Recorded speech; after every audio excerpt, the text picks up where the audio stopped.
Hi, everyone. Thank you for coming out. Wow, it's filled the room. That's great. Awesome introduction. Thank you. That saved me some time. So you can see right there on the screen my affiliations. I have my own website, Liberty Life Trail. I started the podcast, Crypto Scam. I own the domain as well, and the iTunes podcast. I've been too busy to make more episodes. Everyone's been asking me for it, so the episodes will come back. So that podcast takes a token or an idea or a concept and just explores it from a skeptical perspective with another expert in it. So the last episode I did was about Ethereum. The first episode I did was about Bitcoin. I sat down with someone else and we're like, hey, is Bitcoin a scam? Are we missing something? Just a skeptical look at some of these ideas. And you can also find me on the World Crypto Network. We do a morning news show there every morning. Well, when we're in the US, it's US morning. When we're in Europe, it's been Europe morning, along with other shows and other content creators. I'm very active on Twitter. You can find me as Tone Vays. But I do want to jump right into the presentation. There we go. And what you see behind me is the full history, the full price history of Bitcoin, starting from the early days up to about a month or two ago, though ironically, maybe a month ago, we're at exactly the same price that I have it up there, and we'll get to that in a second. But I like starting these presentations before Bitcoin. Well, let's go back to the early days of the internet. Let's go to 1998. And in 1998, Paul Krugman was asked by a magazine what he thought about the future of the internet. And he tried to back away from these comments, and he said he was half kidding. But he clearly stated that he didn't really see the internet amounting to much. And by 2005, he expected the influence of the internet to be not much different than a fax machine. This was said in 1998. Another Nobel Prize-winning economist had something very different to say in 1999. So let's go ahead and have a listen to Milton Friedman. One of the major forces for reducing the role of government. The one thing that's missing, but that will soon be developed, is a reliable e-cash.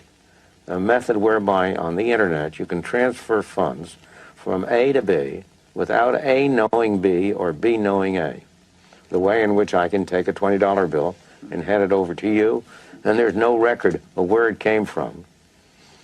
And you may get that without knowing who I am. That kind of thing will develop on the internet, and that will make it even easier for people to use the internet. Of course, it has its negative side. It means that the gangsters, the people who are engaged in illegal transactions will also have an easier way to carry on their business.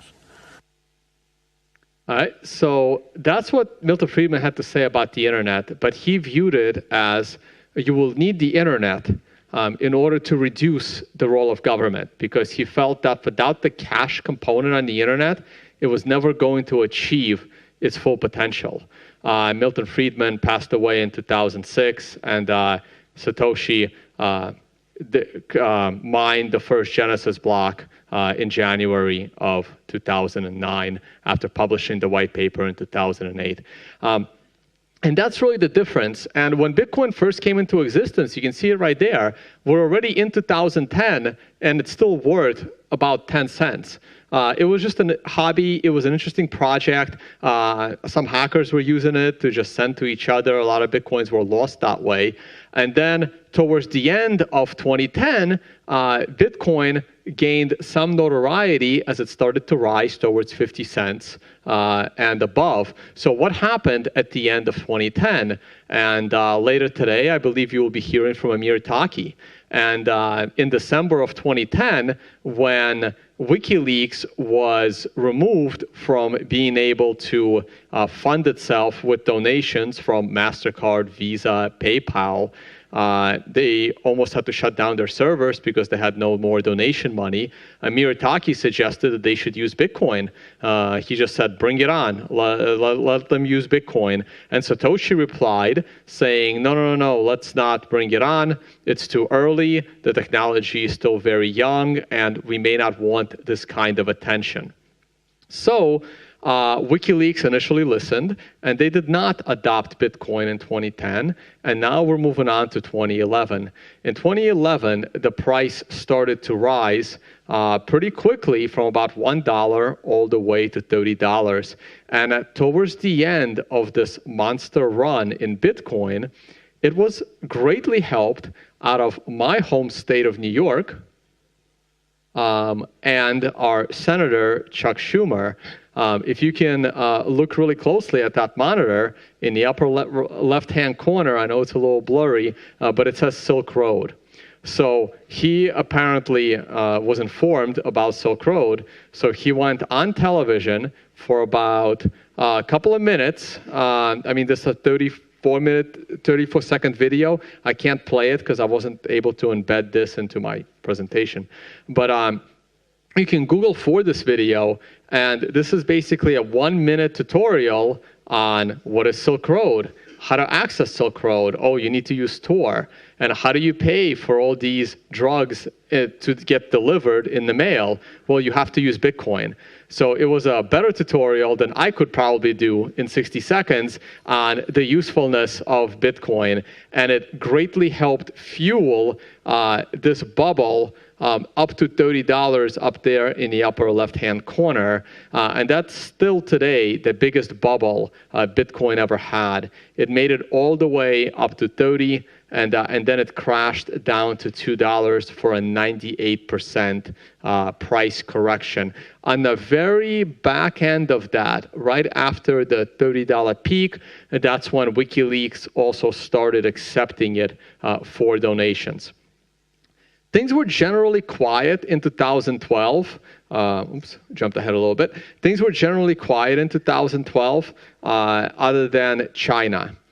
So China, the exchanges started coming into China. Prior to that, there were some U.S. exchanges that were starting to get shut down towards the end of 2012. And China featured Bitcoin on CCTV, which is watched by over 500 million Chinese, a larger number than the entire population of all of United States. And that helped fuel Bitcoin for another bubble to 1350, followed by an immediate 50% correction. So as you can see, Bitcoin has always had these bubbles. 2013 was probably the most interesting year for Bitcoin other than the current year. So several things happened in 2013, some of which we now know in hindsight.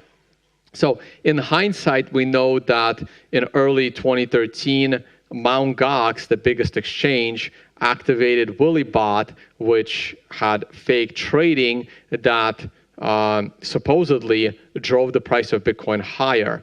It still puzzles me why they would do it, because Mt. Gox was always running a fractional reserve. Not only were they hacked in 2011 for a lot of Bitcoin, when Mt. Gox was bought by Mark Karpelès did not create Mt. Gox. He bought Mt. Gox. And when he bought it, the person he bought it from, he then discovered that there was 80,000 Bitcoin missing. And there are emails going back and forth between them where Jeb McCaleb, the one that sold it to him, is basically telling him, it's only 84,000 Bitcoin. It's only worth about $60,000. You can just mine it or just go and buy it. You couldn't really buy that kind of Bitcoin at the time. And within a few months, it wasn't 60,000 anymore. It was now upwards of $10 million, which Mark Karpelès clearly did not have. But the bigger event of 2013 happened in March, right here in Europe. And this is the event that really made me take notice of Bitcoin. And more specifically, it happened in Cyprus. How many of you remember the banking shutdown of Cyprus? Excellent. Well, not for them. But so the bank shut down like they always do over the weekend, and on Monday you have a bank holiday.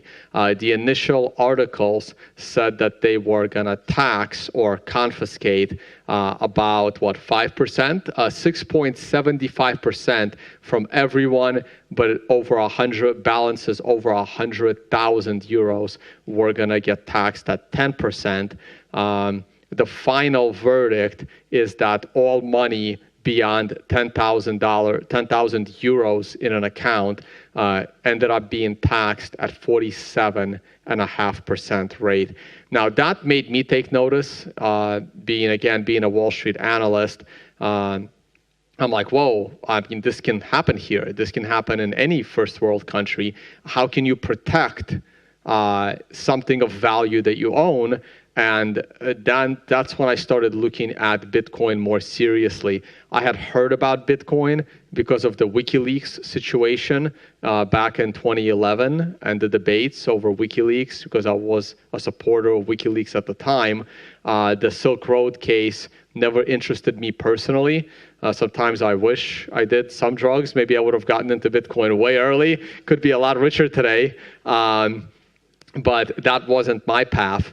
But I finally, around this time, is when me, the trader, the expert, is buying my Bitcoin on a bubble to 250 and then watching my Bitcoin position crash in value by 75%. But the difference is I knew why I was buying it. I wasn't buying it as a speculative vehicle. I was buying it to protect something of value. And this is important. And my number one use case for Bitcoin is not buying a cup of coffee.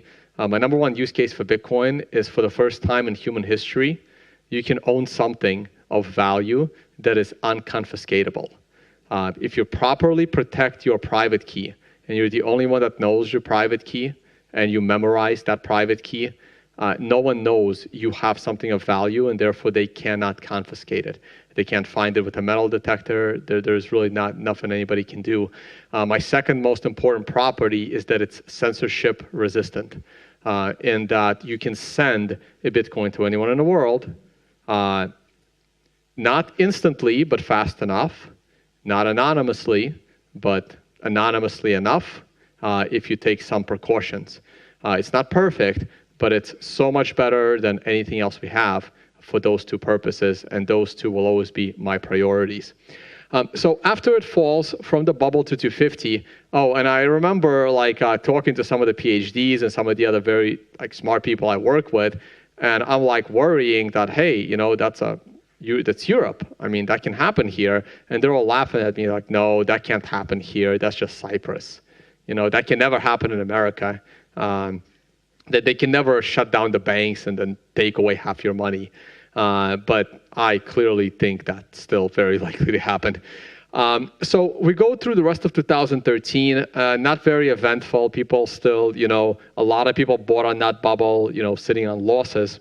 Something interesting happened right there. You have that little dip to $85. That happened on October 1st. So that day, anybody remember what happened October 1st, 2013? Silk Road. That's the day the government shut down Silk Road. It was the price fell from 120 down to 85 in one day. So that's like a 40% correction in one day. And I remember one of my coworkers runs up to my desk that morning when I got to work and is laughing at me, and he goes, haha, Silk Road got shut down. What are you going to do with your Bitcoin now? Because pretty much everyone at the office was somewhat making fun of me because when you get into Bitcoin, you just can't shut up about it, right? So you just have to tell everyone. And so everyone knew. But I mean, they were joking. They knew that wasn't really my thing. But immediately we recovered and started to go up.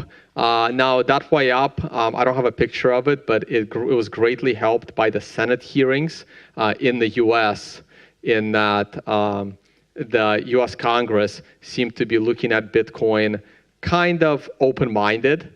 So that helped fuel that, plus the Mt. Gox situation with Willibot, plus the exchanges. I mean, the Japanese exchange is about to go broke. The U.S. exchanges are shutting down. Charlie Shrem gets arrested for BitInstant. TradeHill and some of the other U.S. exchanges get shut down. Kind of what's happening in China a little bit now.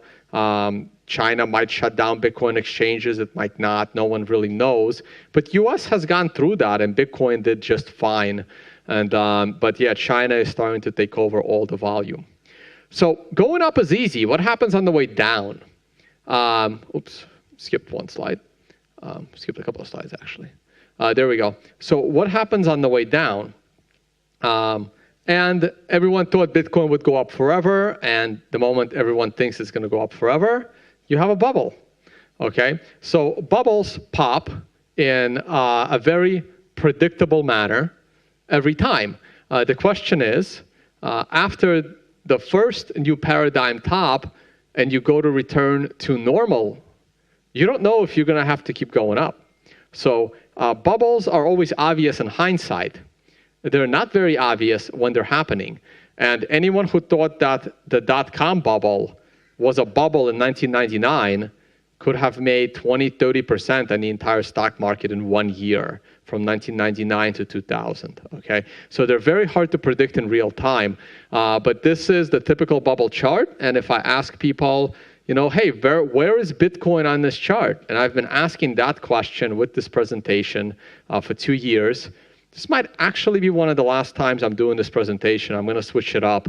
I've done this enough, most people saw it, it's gonna be on the internet again. And starting next year, I am going to talk about how the ICO bubble is comparable to the dot-com bubble that we had 20 years ago. But when I was asking this question, even a few years ago, somebody yelled out from the audience, well, we're all the way on the left. You haven't even seen this yet. And I kind of agree with it. I actually don't think we hit the mania phase yet. So I think Bitcoin still has a lot to go. But on a shorter term time frame, you have an asset in the background, and that asset is silver. And it's not that they're the same price. Bitcoin is in blue and it's linear. This chart is cut off in early 2017 because Bitcoin went up too high and it skews the scale. But Bitcoin was moving much faster, but I have lined up these arrows and the yellow circle to the yellow circle, red circle to the red circle. It fell in an identical pattern to silver. The way silver was falling from 50 down to $10 over a 3-year span, Bitcoin did the same thing in about a year. So it was just faster, but the way it fell was just so identical. I had to put this chart together and I tweeted it out, and I don't recall if I wrote a specific article about it or not. So here's Bitcoin on the way down, and several things were happening on the way down. I guess that equal sign is cut off a little bit, but that says, you know, we all know that price is equals supply versus demand. But in Bitcoin, it's a little bit different, right? Because Bitcoin is still inflationary, kind of, on a decaying scale, but that's predictable. We know how much Bitcoin is going to be mined, more or less. So Bitcoin is still being mined, so that's certainly supply, but that's predictable supply that the world adjusts for. I always say that you can't, like, Bitcoin can't be replicated. I mean, Litecoin came close, but after that, the problem is that Bitcoin was around for a year and a half, spreading around the globe at absolutely no value, at absolutely not much speculation. So, and it's not that Satoshi, you know, got the economic formula right. Oh my God, he's a genius, 21 million coins, a half-life every 4 years. No, the world adjusted to the rule set that he created. He could have created a different rule set, and the world would have adjusted to that. But you can't replicate it, right? Because if you create something else and don't hype it up, no one is going to know it exists. And if you hype it up, your economics get out of whack from the first second. And that didn't happen to Bitcoin because no one expected this to actually work, and it worked. And that's how most innovation happens, and not with VC investment, with some guy in the basement, you know, putting his whole life out there as a project, and it just works. So the other part of supply that people don't realize is merchant adoption. And it's not so much today, but back in 2014, everyone wanted merchant adoption. And I was kind of fighting it. There was a tweet from PayPal saying they were looking at Bitcoin, looking to put Bitcoin into PayPal. And I thought that would be terrible. And I even debated, saying if PayPal integrates Bitcoin, the price will probably go from $1,000 back to 10, because all of a sudden, anyone with Bitcoin will get to spend it with anything that accepts PayPal. But the merchant may not even know.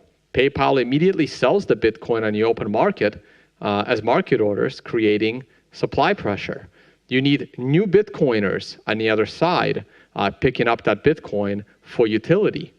And people are still questioning what the utility of Bitcoin is. So I'm not a big fan of merchant adoption if the merchant immediately sells that Bitcoin for fiat. I don't want that merchant.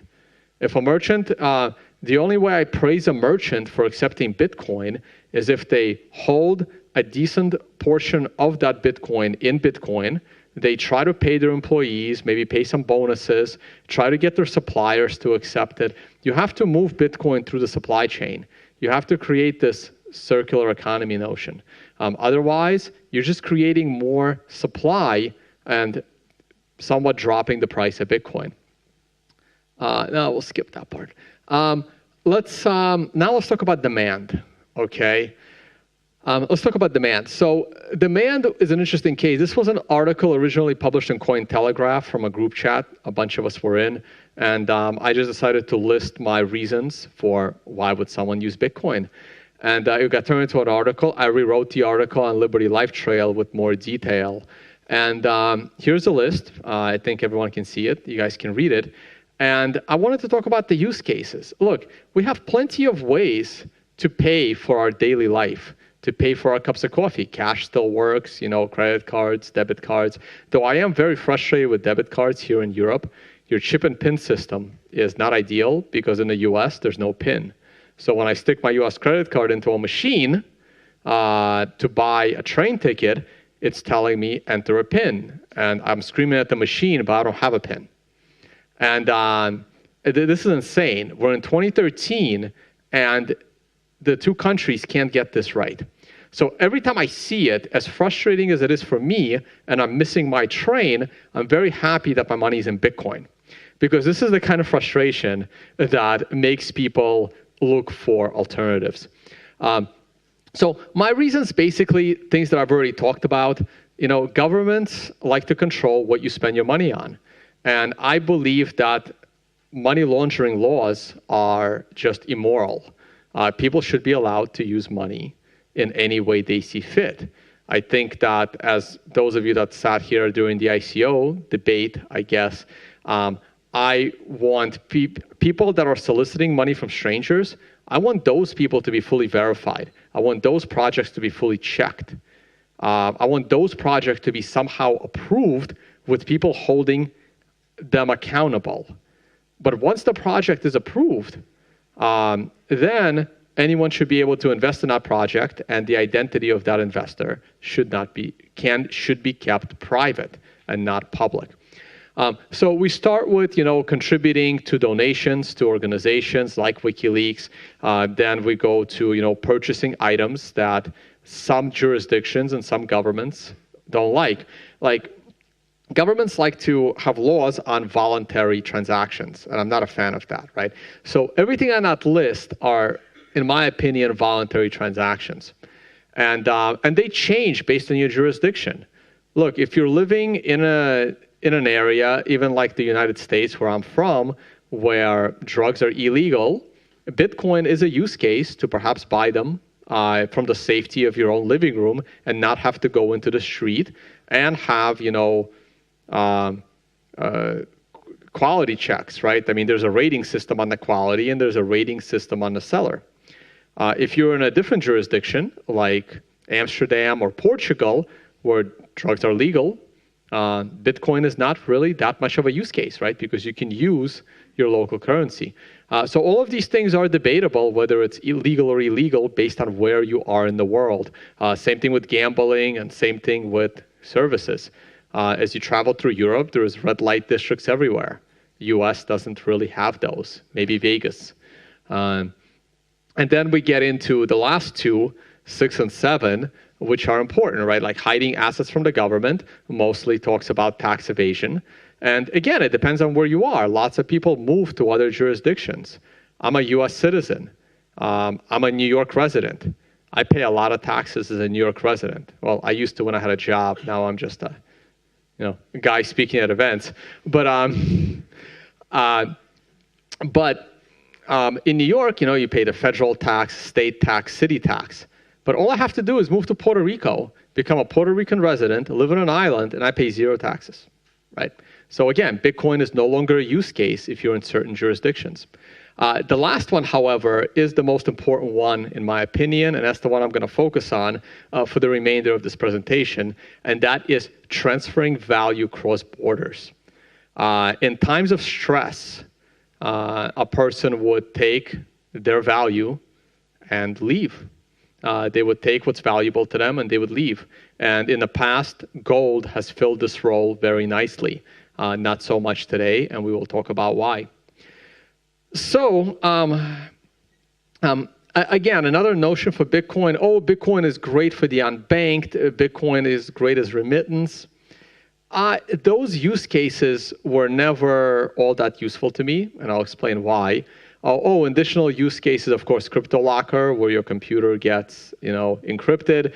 And by the way, I heard those guys have like the best customer service ever. And because that's their model, right? I mean, if people don't believe that they will decrypt your computer, no one would pay them. And the CryptoLocker idea has been around since the late 80s. Back then, you used to have to send a money order or cash to Panama. Today, it's just Bitcoin. So the encrypting your computer didn't change. The method of payment did. But the reason why I don't really see places like Africa or the Philippines as high grounds for Bitcoin's future, and specifically valuation, because I am a trader, so I care about the price, is that people in those countries are on average pretty poor. And there's only so much money they can put into Bitcoin. Recently, there were articles, one Bitcoin is $7,000 in Zimbabwe. Who in Zimbabwe can afford one Bitcoin is the question, right? Very few people. So it doesn't matter, right? People that are buying, $20, 20 euros, 30 euros worth of Bitcoin, they're not the type of people that are going to drive the price up. I'm more looking at first world countries, people with money, people that worked their whole life and saved a few $100,000 for retirement. Those are the people that are nervous that they will not get that money, that it will be a Cyprus situation. These are the people with money that if they start putting that money into Bitcoin, Bitcoin can do serious damage from a market cap perspective. And that brings me to Europe.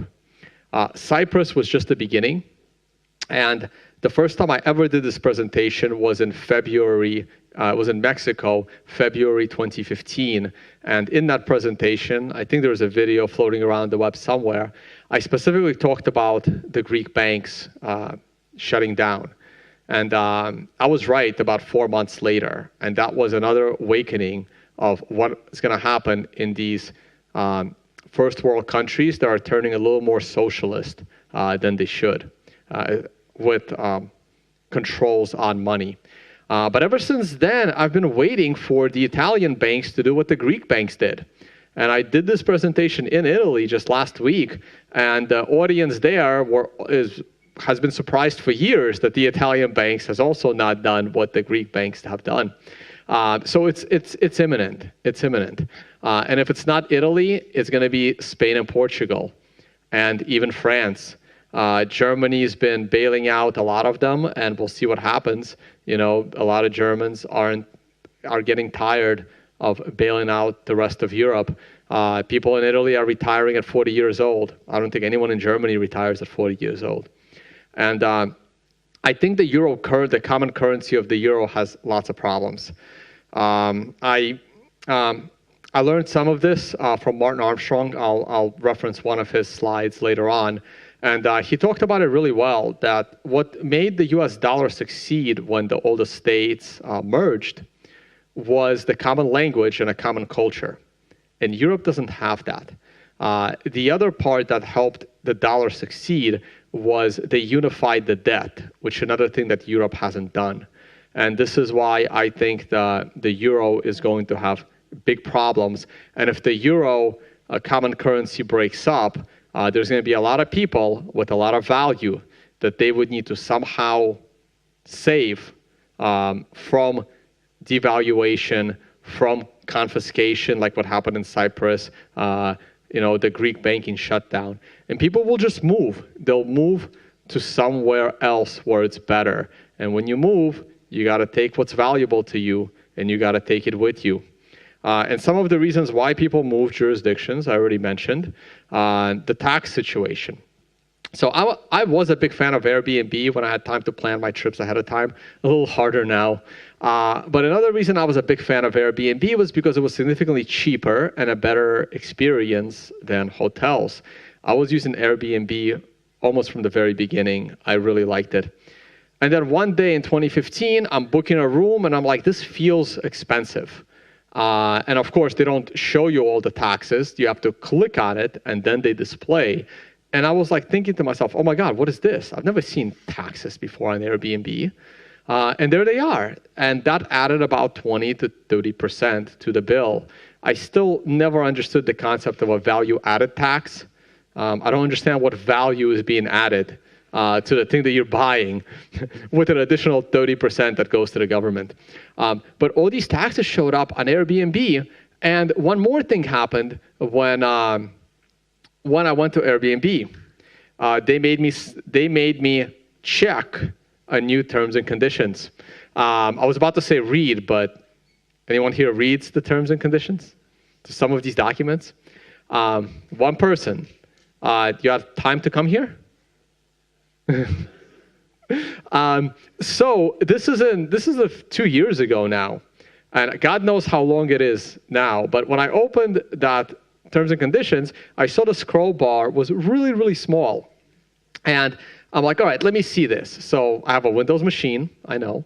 So I did Control A, Control C, Control V, pasted it into Microsoft Word. And I'm like waiting, and it's like spinning. I'm like, wow.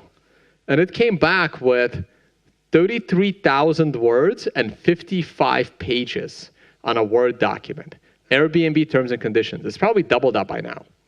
And I'm like, wow, this is just me renting a room when no one's in the apartment and picking up keys and dropping them off. And you compare it to some of the other historical documents. I mean, we can go back to the U.S. Declaration of Independence. I'm a little U.S.-centric. Usually, my first time traveling through Europe doing this. And the U.S. Declaration of Independence is 1,300 words. The U.S. Constitution, with all of its 27 amendments, we kind of sort of still follow that. But it's still only 7,800 words. I loved Googling for the EU regulation on the sale of cabbage at 27,000 words. And Satoshi Nakamoto's white paper for Bitcoin was only 3,400 words. And I don't think there even was a document for the internet, right? So you have these insanely long documents, and insanely long documents turn into insanely long documents for laws. This is legislation in the United States that passed several years ago. Anyone want to take a guess what this is? Yes, that is Obamacare, okay? So the joke that nobody read Obamacare before they passed it is not really a joke. This is a 33,000-page document, okay? And this is the law that passes. So you have these laws that are being passed that nobody understands. And kind of like the bit license in New York. So what do you do if you're a foreign entity and you want to avoid certain legislation? Well, here's an example of Vulturo that converts gold into Bitcoin, and they also have a little terms and conditions that says, I confirm that I am not a resident of Iran, Syria, North Korea, or the state of New York in order to use their service, right? What's the biggest thing that governments are trying to eliminate and that they don't like? And the answer to that is cash. I'm sure you all heard the war on cash. And it's real. It's real for real reasons. And I've been talking about this for a while. It's great that someone wrote a perfect article for it, and it came out of the Harvard Business Review. And so there's 3 reasons why the government really wants to eliminate cash. So one of them is, and this was very well described in the article maybe not the second reason, but the first two are kind of connected. So without cash, the government can set any monetary policy that they like. You really have no way of exiting the system. And specifically, that's negative interest rates. Switzerland was the first country to issue negative interest rates, which is the idea that the government wants you to spend money, and they will charge you interest for keeping money at the bank. But some people don't want to spend money, they want to save money.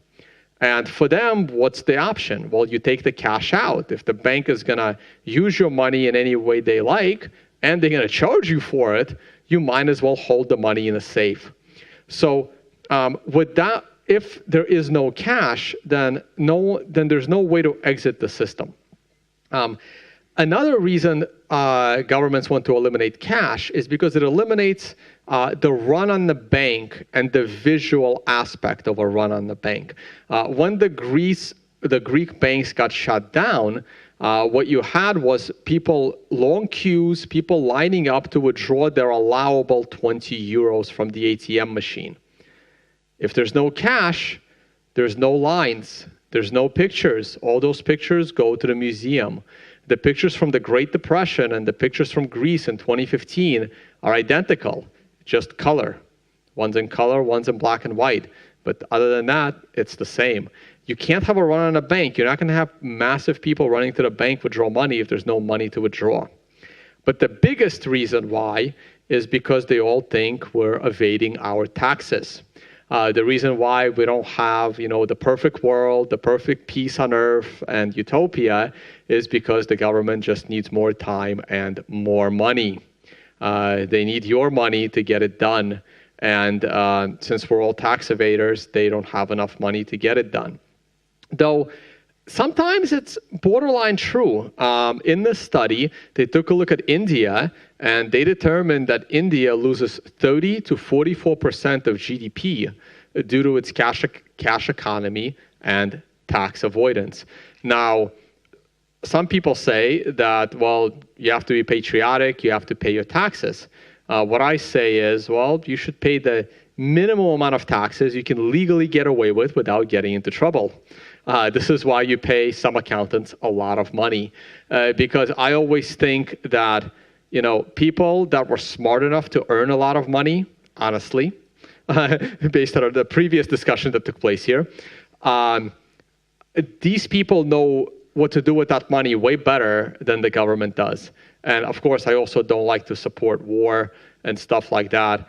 Another thing is people are like, well, if you stop paying taxes, so you don't want the roads. And my reply to that is, you know what, why can't I allocate my tax contribution like I allocate my 401k? Well, what if I want 80% of my taxes going to infrastructure and maybe 2% of my taxes going to defense or something like that, right? People should have more choices.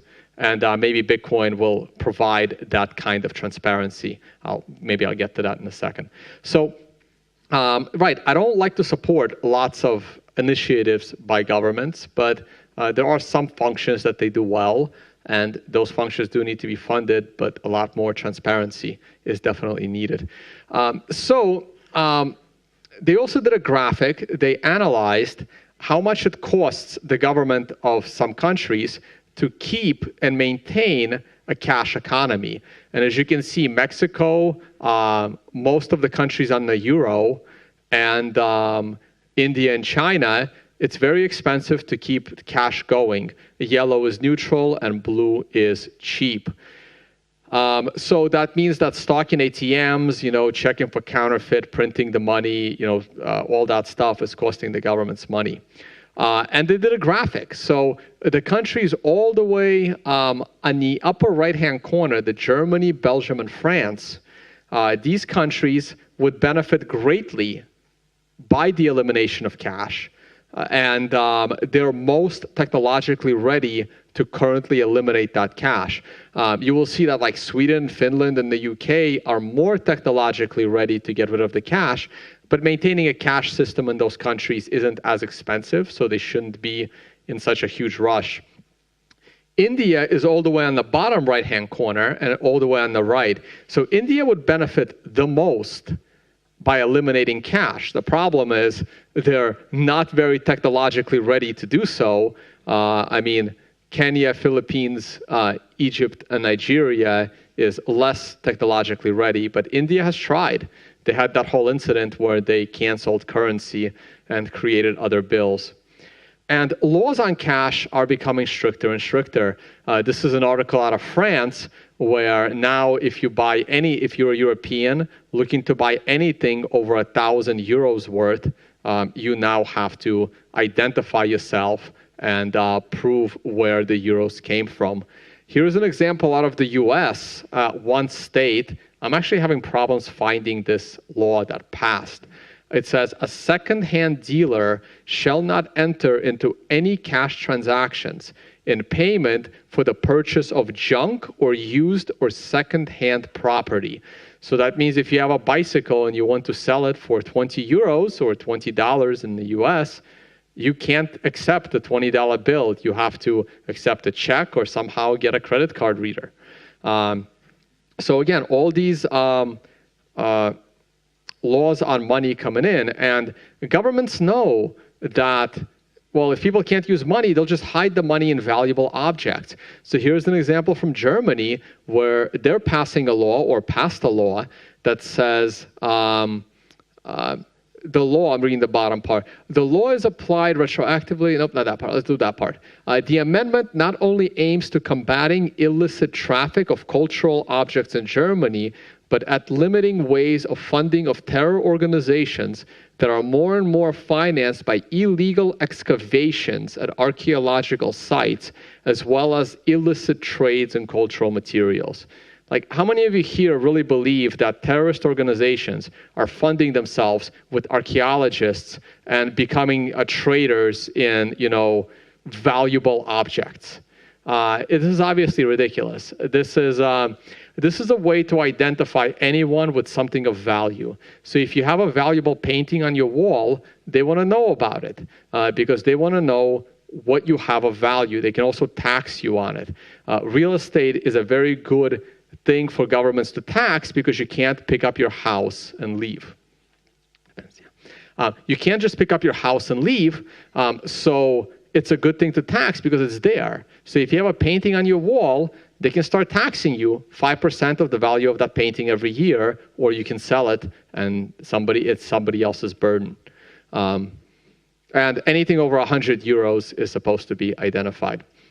So here's a slide from Martin Armstrong's blog, one of the few economic blogs I recommend. And he talks about the population of Rome. So what happens? See, the again, I'm going to be US-centric here for a second. The $20 trillion debt of the government, external $20 trillion debt, that doesn't worry me. Who's going to come to America and collect? Nobody even knows who that's owed to. It's probably just printed by other countries. No one is collecting that.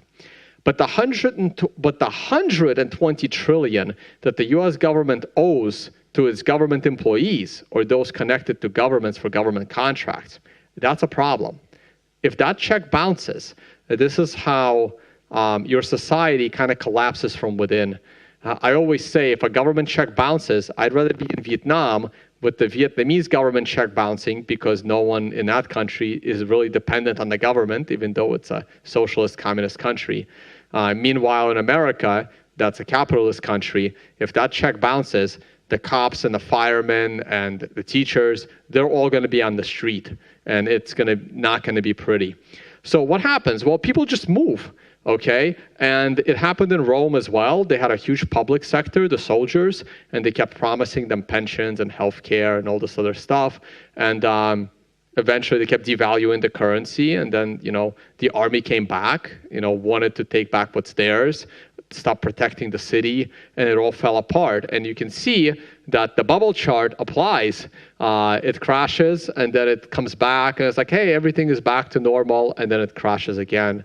So the population went from 1.5 million, and it bottomed out at about 20,000, 1,000 years later, and then it returned to normal. And as you travel around, what you get is these customs forms, and this is why, look, gold was a great tool to put your money into something and then you can transfer it. The problem happened with things like metal detectors, where it's now a problem. It's a lot harder to move your gold, and customs forms now ask you how much gold you have, not all customs forms. And here are two examples from TechCrunch. One before the Greek crisis that says why Greece should not switch to Bitcoin, and one right after. The Bitcoin provider Qubits aims to help Greeks move their money. So now let's talk about Bitcoin. I'm going to close out the presentation with talking about Bitcoin price a little bit. That is how I made my name in the space, writing articles about trading, about price, about economics. And I like to separate price analysis from time analysis. Finishing up, we'll get to a few of your questions.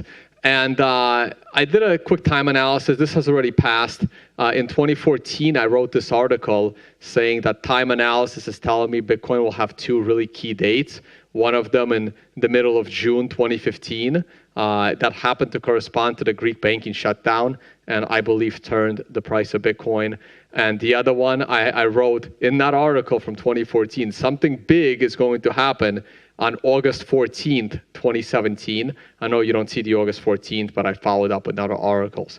And we got SegWit around within a week of that date. Yeah, so I was really happy talking about something big is going to happen. So I was really happy to see SegWit. And I'm a trader. I'm a technical trader. A lot of you may not be able to read this chart. I have other presentations and seminars educating introduction to trading. And I was pretty bearish. I was looking for prices to go down. The prices actually didn't even fall as low as I expected because I wanted to see a low on my June date. But the Greek crisis came and it wasn't the low. The low came a little bit earlier. So I mistimed it a little bit. And then ever since then, oops, just skipped one. Skipped a bunch. Ever since then, I have been bullish. I had a channel. Some of you are traders in the room, I'm sure. We've now busted out. And these were all my arrows. I try to make my calls public. I usually just tweet it out. And I was looking for that bounce at 760. That took place. What are the dates here? Do I see dates in any of the tweets? In early January, right there. I was able to get that one right. My prediction for this year was only about $2,000 and then a pullback, so I was wrong. We went all the way to 5. I wasn't as optimistic in the beginning of the year. And some of my recent calls, I do videos all the time, even every day. I don't have time to, I don't know why it's skipping. Don't have time to get really into it, but I'm just going to go through the slides.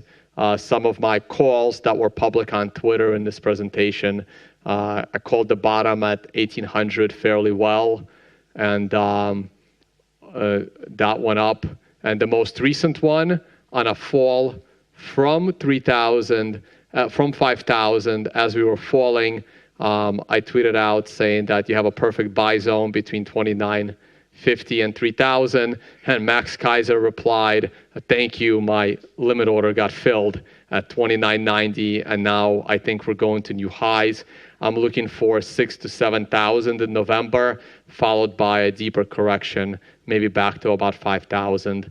But I do these almost every day, so I change my mind based on what I see on a daily basis. Thanks, guys.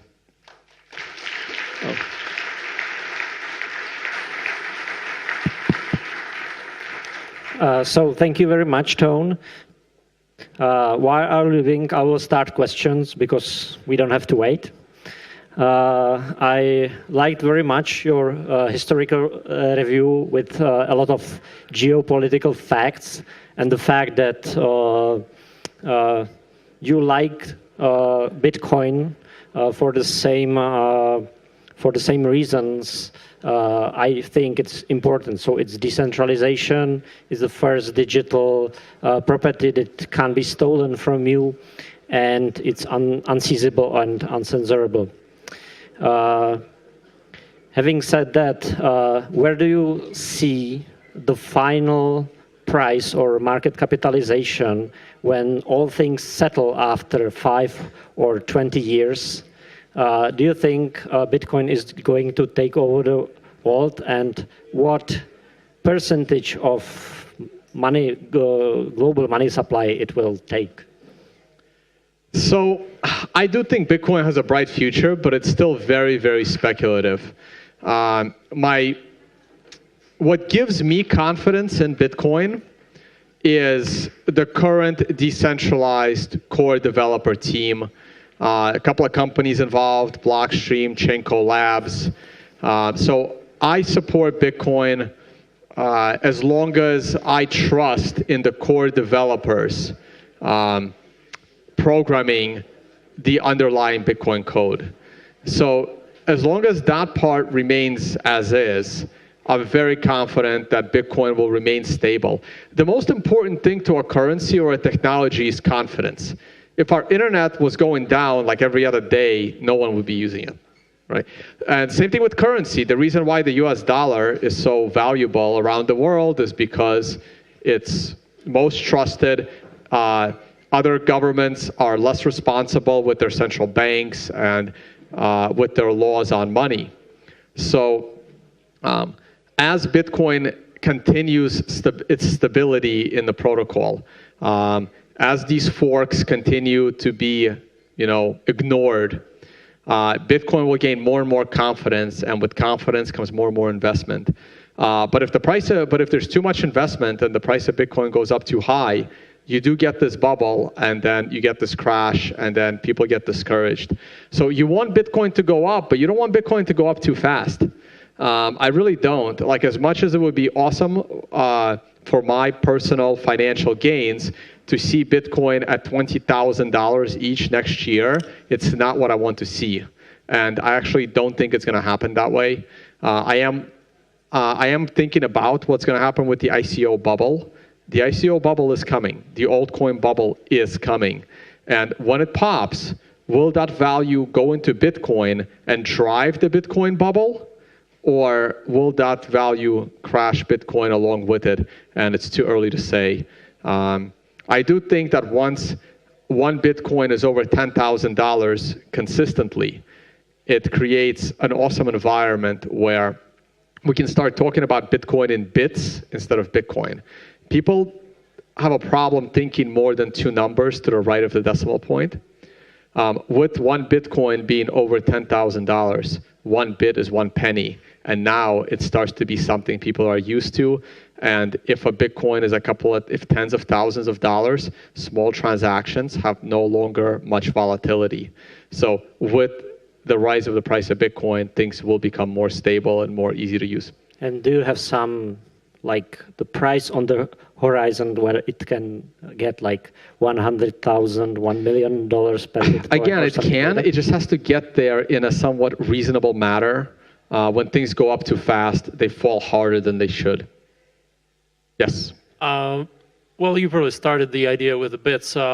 Where would you see the price if people start not thinking Bitcoin, but would start thinking millibitcoins or bits? Because if I'm selling 1 unit of something, 1 unit is nothing. It's like $1, but now it's $4,000. Right. So it changes from a psychology point of view. It changes the way you look at the currency. So yes. Well, I would like to convince the exchanges to switch the. Right. Well, I'm not trying to convince them yet. I will be once I feel Bitcoin is, consistently above $10,000 because of that penny, because of that bits notation. At exactly 10,000, 1 bit is 1 penny. Then we can start having these discussions, in my opinion. At least that's how I'm trying to do it. This is one of the reasons why these altcoins are so much more attractive. To me, Ripple is not even a blockchain, but people are like, hey, 1 Bitcoin is 4,000, but 1 Ripple is a fraction of a penny. They have no clue what they're buying. All they know is that it's cheaper. They can have many of them. They can have many of them. Right, like most of them, right? So it's okay. Look, let all the speculation happen in the ICOs. I'm happy that I'm happy Bitcoin isn't $20,000 today, because then I would be nervous about a crash.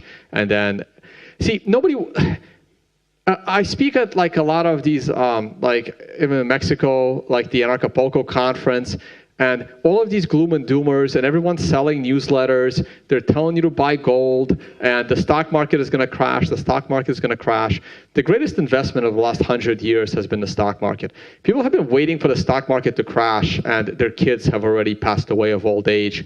And because the stock market adjusts for inflation. So this is where you have to be careful, because when people keep telling you that the stock market is going to crash, the stock market is going to crash, it doesn't come. And then nobody really wants the stock market to crash, because what happened in 2008, your gold crashed with the stock market because everyone lost their jobs. This is why you have these bailouts, because when things get out of control, you get a crash, everyone loses their job, and now everyone's worse off. So this is why bubbles aren't all that great. All right, next question.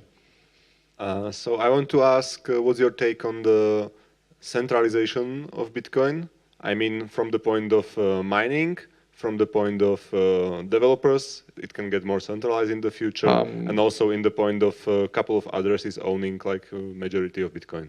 Sure. I actually don't see, the only centralization in development that I see is these hard fork attempts. Like Bcash is a centralized development effort by the miners themselves even.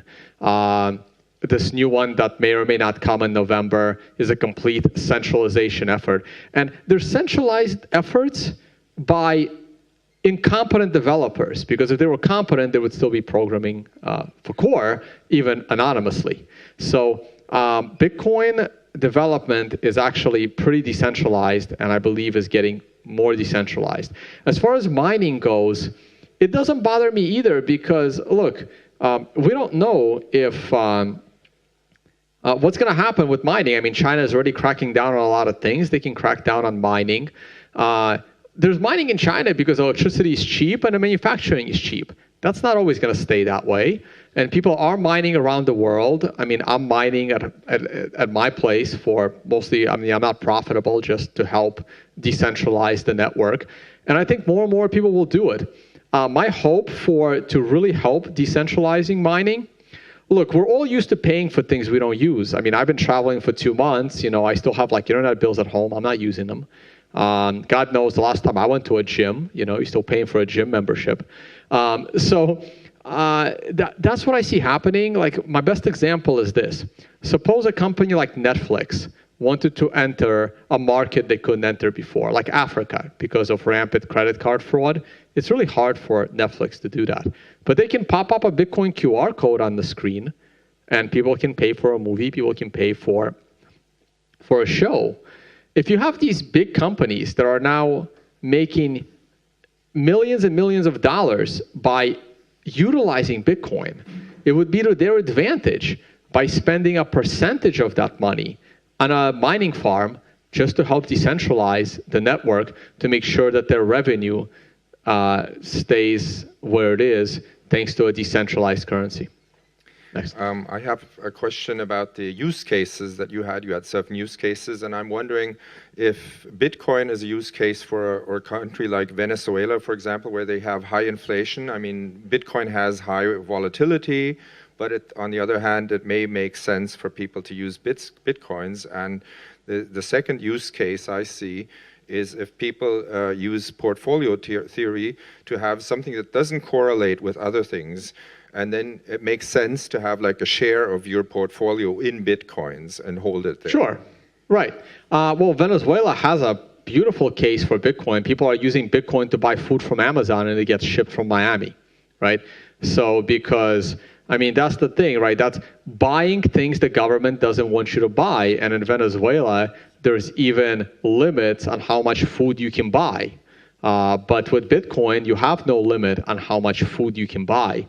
And you can buy food through Amazon from the States. With Bitcoin, through a middleman. I mean, Amazon doesn't accept Bitcoin, but there are middlemen. They'll take your Bitcoin, they'll buy you whatever you want, they'll even give you a discount, and then you just get it shipped. As for the portfolio management, well, Bitcoin, you're right, it's a good asset that's somewhat uncorrelated to a lot of the things that you're holding.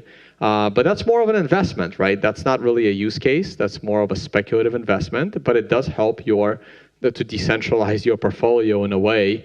Yeah, absolutely. And Bitcoin is a way of investing in the gray market, right? I mean, if it's true that the gray market is like 20-25% of the global economy, then holding Bitcoin as the currency of the gray market is, in a way, diversifying your portfolio to exposure to the gray market.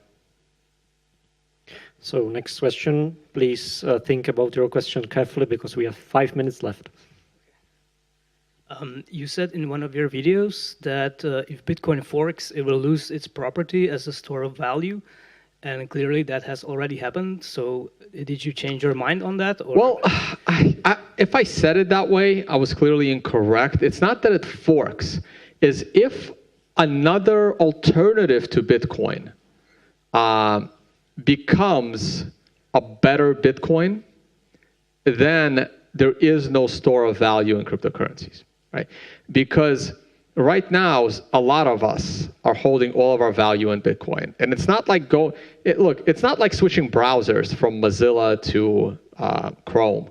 It's not like switching social networks from MySpace to Facebook to whatever maybe will come next. It's not like switching text messenger apps. Do it all the time.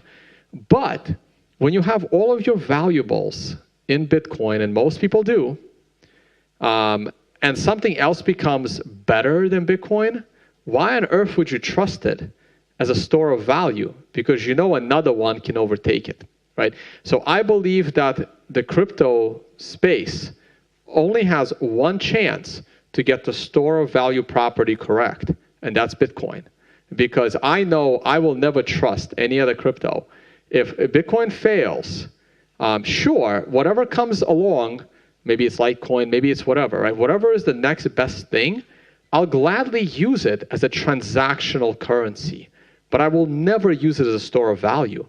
Maybe I'll go to gold, but I'll probably go to the S&P 500. I'll put all my money in the stock market because that historically goes up with inflation. Or I'll come up with something else. But right now, I'm using Bitcoin as a store of value. And if that fails, why on earth would I trust another crypto for that?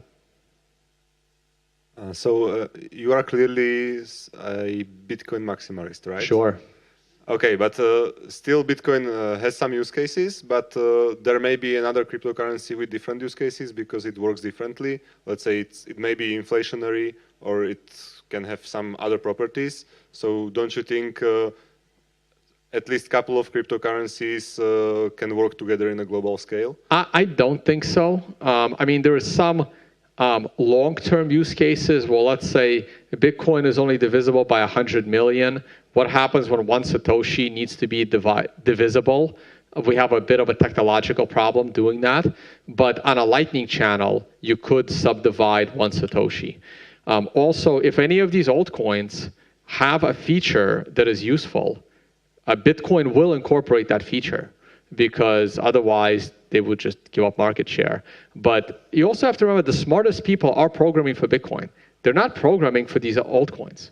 The smartest people are programming for Bitcoin. And most of the time, they tell the people come in and say, hey, Bitcoin needs this feature.